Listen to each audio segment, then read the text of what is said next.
Katika Ijumaa yetu ya leo tutazungumzia fi sabilillah.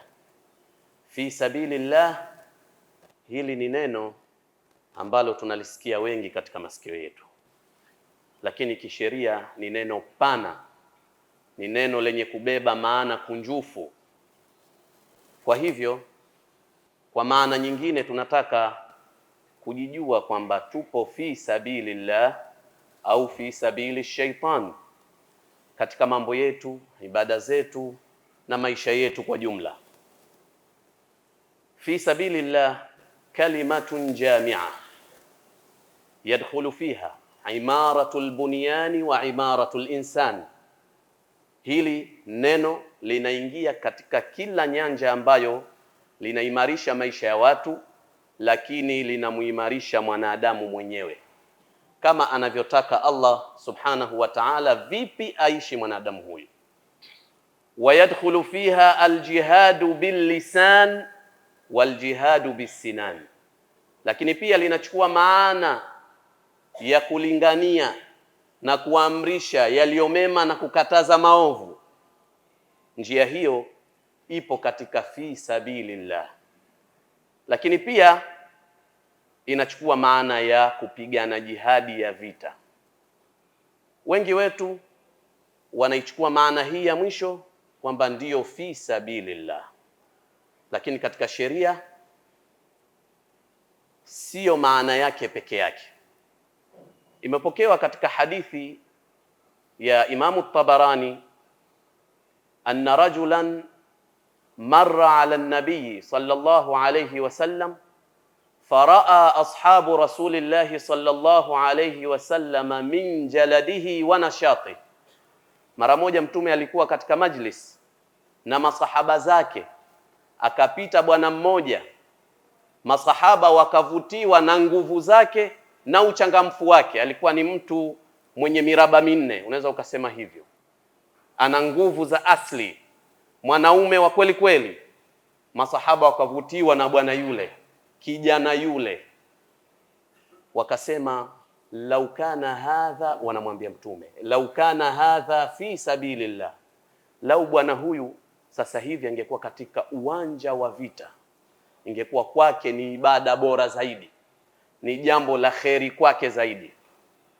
Faqala Rasulullah sallallahu alayhi wasallam lau kana kharaja yas'a ala wuldihi sigharan fahuwa fi sabilillah.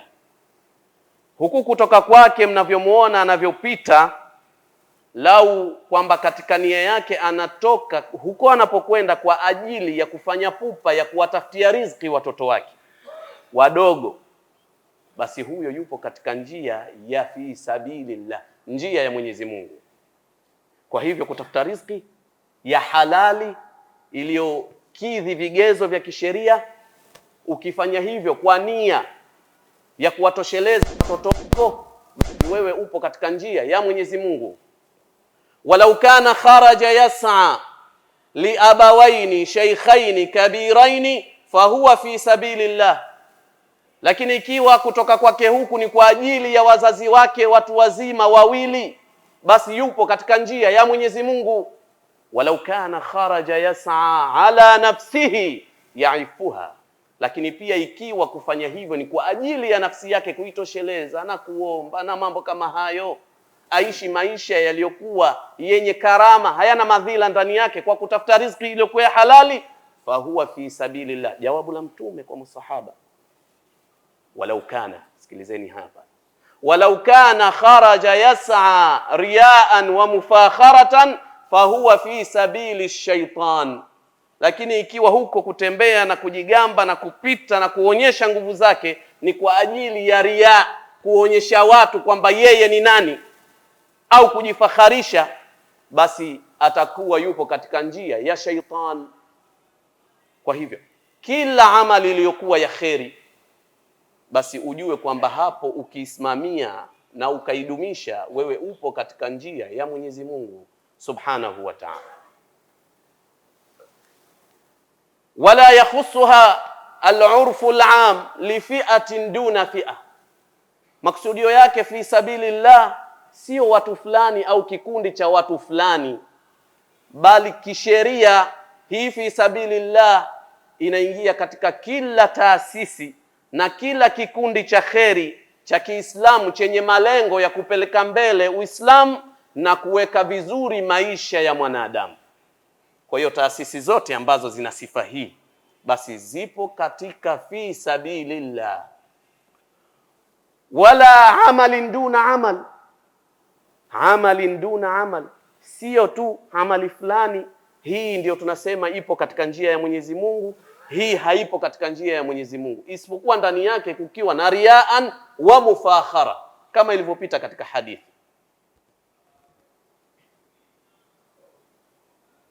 At-Tirmidhi katika hadithi anasema Mtume sallallahu alayhi wasallam, man kharaja yatlubu al-ilma fahuwa fi sabilillahi hatta yakhruj, wale ambao wanatoka kwa ajili ya kutafuta elimu wakasafiri wakaenda maeneo mbalimbali, ikiwa ndani ya nchi au nje ya nchi, wakawa na nia ya kutafuta elimu kwa ajili ya Mwenyezi Mungu, basi hao wapo katika fi sabilillah. Uone kwamba hili neno sio amali fulani tu, kutafuta elimu basi ni katika njia ya Mwenyezi Mungu. Kwa maana hii pia, hii elimu ambayo Mtume kashasema ni katika fi sabilillah, sisi kama Waislamu tunatakiwa tuitizame katika sura hiyo kwamba ina malipo ndani yake yaliyokuwa makubwa. Vipi leo tuweze kuona kwamba wale wenye kusimamia mambo ya elimu, hasa elimu za dini, wanadhalilika, wanavyuoni, mashekhe, maustadhi wa vyuo na wengineo? Je, fadhila za fi sabilillah tunazipata kweli? Ikiwa mtu tu katoka kwa ajili hiyo, basi yuko katika njia hiyo, basi na yale yote yenye kufanikisha yamo ndani ya fi sabilillah. Ukajitolea wewe mwenye uwezo, ukamsimamia yule ambaye ana elimu kwa ajili ya kueneza elimu ya dini na kuwafahamisha watu na kuamrisha mambo mema na kukataza maovu, kile unachokitoa wewe umekitoa katika njia ya Mwenyezi Mungu. Lakini hii bilaks, kinyume chake, ni wepesi sana kusimamia elimu ambazo si za dini. Sisemi kama ni mbaya, ni nzuri, na zote ni katika jumla ya kuendeleza maendelezo ya binadamu na Waislamu kwa jumla. Lakini hii yetu sisi, kwa nini tumeiweka nyuma sana? Fi sabilillah inachukua kila upande wa kila amal na kila taasisi. Mtume sallallahu alayhi wasallam anasema katika hadithi iliyopokewa na Imamu An-Nasa'i an Uqbah ibn Amir anna an-nabiy sallallahu alayhi wasallam qala, amesema Mtume sallallahu alayhi wasallam, man khamsun man qubidha fi shay'in minhun, watu wa namna tano, yoyote atakayekufa katika hali hizo tano za hao watu watano, wana hali maalum, fahuwa shahid, huyo atakuwa ujira wake ni wa yule shahidi wa maaraka, aliyekufa katika vita. Almaktulu fi sabilillahi shahid, aliyeuawa katika vita ya jihadi, yeye ni shahidi huyo.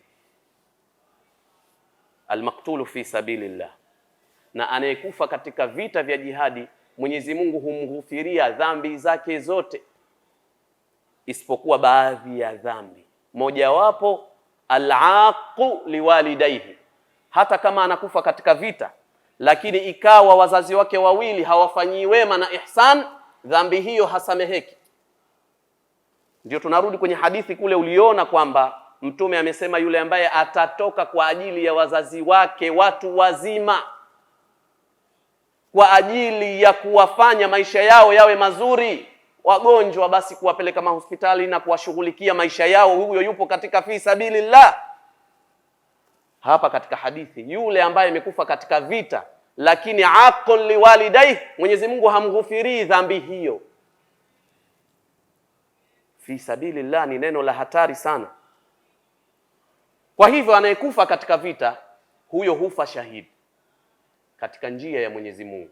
Inawezekana mtu akafa katika vita vya Kiislamu ambavyo vimetimia sharti zake za kifikhi na kisheria, halafu akawa hayuko katika fi sabilillah. Inawezekana pengine anaingia katika vita kwa ajili ya ghanima, kile kinachopatikana baada ya vita. Inawezekana au kuonyesha kitu chochote katika vita vile, au maslahi fulani yasiyokuwa maslahi ya mwanzo ya dini. Ilipokewa hivyo katika vita vimoja, yule ambaye alichukua kitu katika vita akaficha kwa nia yake hiyo tu, ikawa kwake yeye ni mtihani. Kwa hiyo waliokufa katika vita katika njia ya Mwenyezi Mungu tutaielezea vizuri, lakini walghariqu fi sabilillah, shahid, yule aliyekufa maji katika njia ya Mwenyezi Mungu, huyo ni shahidi pia. Walmabtunu, na aliyekufa kwa maradhi ya tumbo ya kuharisha, akaumwa mpaka akatoka roho katika maradhi yake hayo, na yeye ni shahidi. Walmat'unu, na yule aliyechomwa kwa visu au kitu chochote chenye ncha kali, aliyepigwa risasi akafa katika njia hiyo, lakini fi sabilillah, na yeye ni shahidi. Lakini pia wanufasa, na wale waliokufa kwa uzazi, wanawake, akafa kwa uzazi lakini katika njia ya Mwenyezi Mungu, na yeye ni katika mashuhada, ni mashahidi. Maana yake nini hii fi sabilillah? Amekufa fi sabilillah, amekufa fi sabilillah, hakufa katika fi sabili shaitan. Mwingine amechomwa kwa sababu kachukua mke wa mtu, kwa sababu ameiba, kwa sababu ametapeli, kwa sababu amefanya haya na yale, mtu kaja kamchoma, huyo hayupo fi sabilillah, yupo fi sabili shaitan. Mtu kasafiri katoka hapa kaenda nchi za mbali kwa ajili ya mambo ya uzinzi na mambo ya starehe na mambo mengine, akazama katika bahari au akaripuka na ndege katika hewa na mengineyo yanayotokea katika vifo, huyo hayupo fi sabilillah, yupo fi sabili shaitan. Lakini yule aliyetoka kwa ajili ya kutafuta riziki ya halali, kasafiri, wafanyabiashara wanaokwenda maeneo mbalimbali, Dubai, China, wapi, ukamkuta umauti, huyo yupo fi sabilillah. Aliyetoka kwa ajili ya kutafuta elimu, ukampata umauti huko, yuko fi sabilillah. Mwanamke ambaye amekufa kwa uzazi uliokuwa wa halali, amekufa fi sabilillah. Kwa hiyo tuzingatie neno fi sabilillah, kila tunachokifanya kiwe katika njia ambayo inamridhisha Mwenyezi Mungu, hiyo ndiyo fi sabilillah. Na hawa ambao wanachukua hii shahada ya hao mashahidi sio watano tu, wamekusanywa mpaka wakafikia aina 30. Na Imamu Abdullahi al-Ghumari al-Muhaddith amekusanya hadithi za Mtume sallallahu alayhi wasallam, akawakusanya hawa, idadi yao ikatoka zaidi ya watu 30, kuonyesha kama fi sabilillah ni njia pana. Kila kheri unayoifanya ambayo inamridhisha Mwenyezi Mungu, basi ifanye kwa juhudi kweli kweli, kwa sababu upo katika njia ya Mwenyezi Mungu. Tutazungumzia kidogo mambo ya al-infaq fi sabilillah. Ni wepesi sana kutoa kwa ajili ya mambo mengine, lakini katika kutoa katika mambo ya Mwenyezi Mungu tumekuwa wazito, na hii nayo ni katika njia bora zaidi, fi sabilillah. Lau ingalikuwa Waislamu wa mwanzo hawakujitoa kwa nafsi zao na mali zao, leo Uislamu huu usingetufikia katika sura hii, tusingeupokea katika hali hii iliyokuwa nzuri na bora zaidi. Mimi na wewe tumekuwa Waislamu kwa sababu ya jitihada kubwa waliofanya waliotangulia, walijitoa kwa nafsi zao na mali zao. Sasa kwa nini wewe uwe ni mbakhili katika kuchangia mambo ya kheri? Kwa nini inakuwa hivyo? Kwa nini haupi sapoti Uislamu katika mambo ya kheri? Kwa nini tusijiandalie mazingira mazuri sisi Waislamu ili tuende mbele, tufanye mambo yetu, mahospitali yetu, maskuli yetu na vitu kama hivyo? Kwa nini tupo nyuma? Kwa nini tumekuwa wazito? Na hizi ni katika fi sabilillah. Tumekuwa mabakhili sana Waislamu, lakini tumekuwa ni wakunjufu na wenye ikramu kubwa kwa mambo ambayo hayana maana sana kwetu. Sisemi yote hayana maana, lakini mengi yao hayana maana sana. Kwa hivyo tujifunze kwamba chochote tunachokifanya basi tuko fi sabilillah. Mwenyezi Mungu ametuhadharisha katika aya zake mbalimbali. Anasema katika aya mojawapo, innal ladhina kafaru wasaddu an sabilillahi faqad dhallu dhalalan ba'ida, hakika wale ambao wamekufuru, wanatajwa hapa makafiri, hakika wale ambao wamekufuru, wasaddu, wakazuia, an sabilillah, ile njia ya Mwenyezi Mungu, hao faqad dhallu dhalalan ba'ida, hakika hao wamepotea tena upotevu wa mbali uliokuwa mkubwa sana.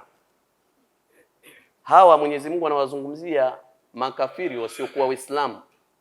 Lakini wewe Muislamu, ikiwa utafuata njia zao, basi wewe na wao mmefanana, mpo sawa sawa. Mwenyezi Mungu ametuhadharisha kwa sababu hii ni njia ya makafiri ya kuzuia maendeleo na ile dawa ya Uislamu. Kwa hivyo hadhari hii ni ya kila mmoja wetu, kwamba usiwe, cha kwanza, usiwe suratan sayyi'a lilislam, usiwe ni sura mbaya wewe ya Uislamu wako. Sura mbaya ni ipi? Unamkuta kijana wa Kiislamu au Muislamu ana imani, tena kalelewa na wazazi wake malezi yaliyokuwa mazuri, unamkuta anasuka nywele, anatia herini, anafanya mambo ambayo wanafanya wasiokuwa Waislamu kwa kuiga. Kufanya kwako hivyo ni kuuzuia Uislamu, maana yake ni kuwapa watu fikra kwamba hii pia ni katika moja ya Uislamu. Wengine wanaweza wakaukataa Uislamu kwa sababu ya tabia yako hii. Kulingania mambo ya kishaitani. Kuna watu wanalingania kwa hali zao na maneno yao, hawatosheki tu na kufanya wao tu, wanaeneza vitu hivi vya kishetani, ibada za kishetani. Tunayasikia mambo haya katika karne yetu hii, mambo ya ushoga, mambo ya ajabu ajabu haya yote. Kwa hivyo kuwa makini, usiwe katika hao, kwa sababu huko ni katika kuuzuia Uislamu usienee katika sura yake ya uhalisia. Leo ukienda katika nchi ambazo si za Kiislamu, nenda hata hapo South Africa, wewe ukifanya vitu ambavyo ni kinyume na Uislamu, yule asiyekuwa Muislamu anakuuliza, are you Muslim? Wewe ni Muislamu kweli? Unaulizwa shekhi, kwa sababu sio sura ya Uislamu huo. Hayo mambo unayoyafanya kwa kuiga sio mambo ya Uislamu. Mtu anashangaa, wewe ni Muislamu. Kama wewe ni Muislamu, maana yake ndio Uislamu ndio katika hali yake hii ilivyo. Watu wanausoma hivyo. Kwa hiyo usiwe katika wale ambao wanauzuia Uislamu kwa hali yako na maneno yako. Lakini pia si ambao hatuko katika hali hiyo, alhamdulillah, na Mwenyezi Mungu atupe hali iliyokuwa nzuri zaidi. Inawezekana ukauzuia Uislamu katika njia nyingine. Ukamwambia mtu kitu, ukamnasihi nasaha iliyokuwa nzuri, halafu anakuona wewe unafanya kinyume chake. Antad'u an-nasa bil qaliduna al-hal. Huyu bwana anatuhimiza tujai misikitini, lakini yeye kinyume chake. Tutoe, lakini yeye mbakhili, hatoi kitu. Tuwaheshimu mashekhe na wanazuoni na dini na mambo mema, lakini yeye hayuko katika hilo. Wale unaowaamrisha ni watu wa aina tofauti tofauti. Mwingine anarudi nyuma na kukata tamaa. Tunasikia mashekhe wetu wanatuambia hivi, lakini wao wenyewe ndio wa kwanza kufanya vitu kama hivi. Tusiwe katika sura hiyo, kulingania watu kwa maneno bila ya vitendo. Na tarbia na mawaidha yaliyokuwa mazuri ni kuwalingania watu kwanza kwa vitendo kabla ya maneno. Uislamu ulitapakaa Afrika Mashariki na nchi za Asia kwa tabia iliyokuwa njema, kwa kufanya amal. Watu wanaweza kuathirika kivitendo zaidi kuliko maneno. Uaminifu katika mambo yako ya kibiashara, kuto kusema uongo na viapo visivyokuwa vya ajabu katika mambo yako ya biashara na mengineyo, muamala na watu uliokuwa mzuri. Huu peke yake ni dawa, ni kuamrisha lile unalolifanya kwa vitendo bila ya maneno. Kwa hivyo tujifunzeni Waislamu kuikamata njia ya Mwenyezi Mungu kwa hali zetu na maneno yetu, na kuupa sura nzuri Uislamu katika kila hali, kila wakati.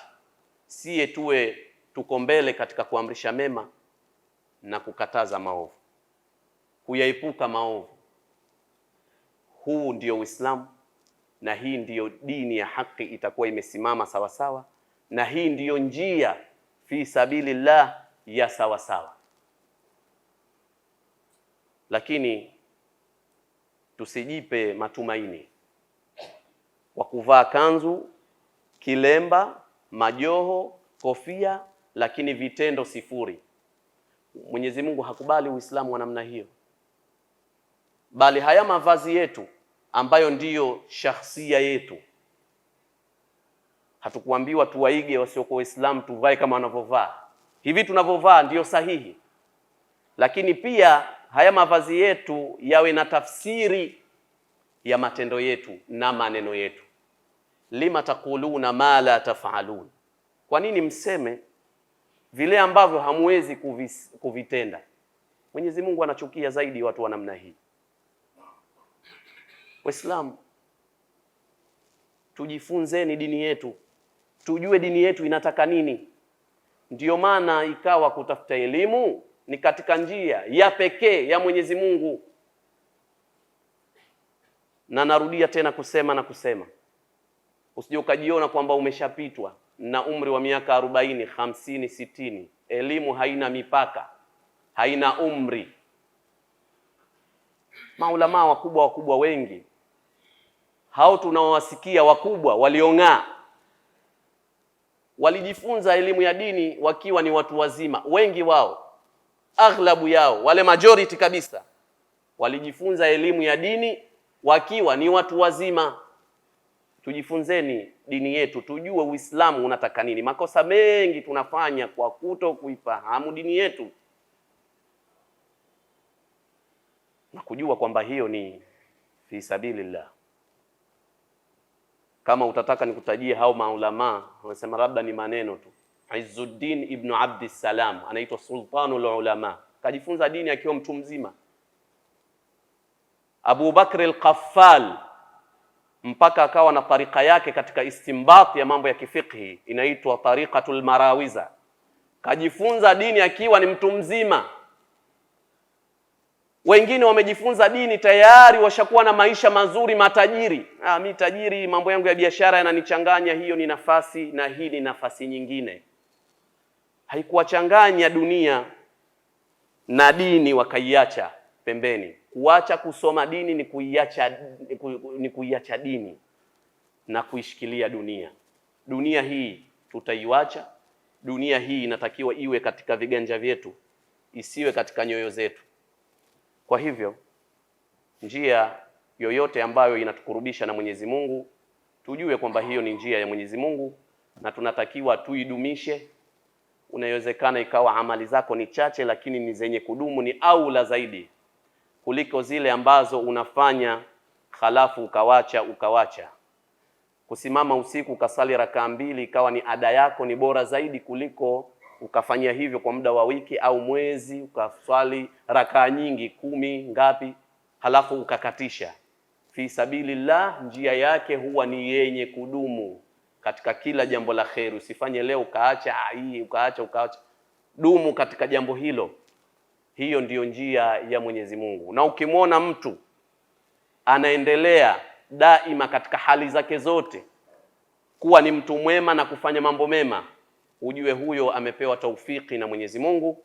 Tunamuomba Mwenyezi Mungu atujalie na sisi tuwe miongoni mwa hao waliopewa taufiki na wepesi katika kufanya maamrisho yake na kujikataza na makatazo yake na kushughulikia njia yake, ili tufike kwake tukiwa salimin.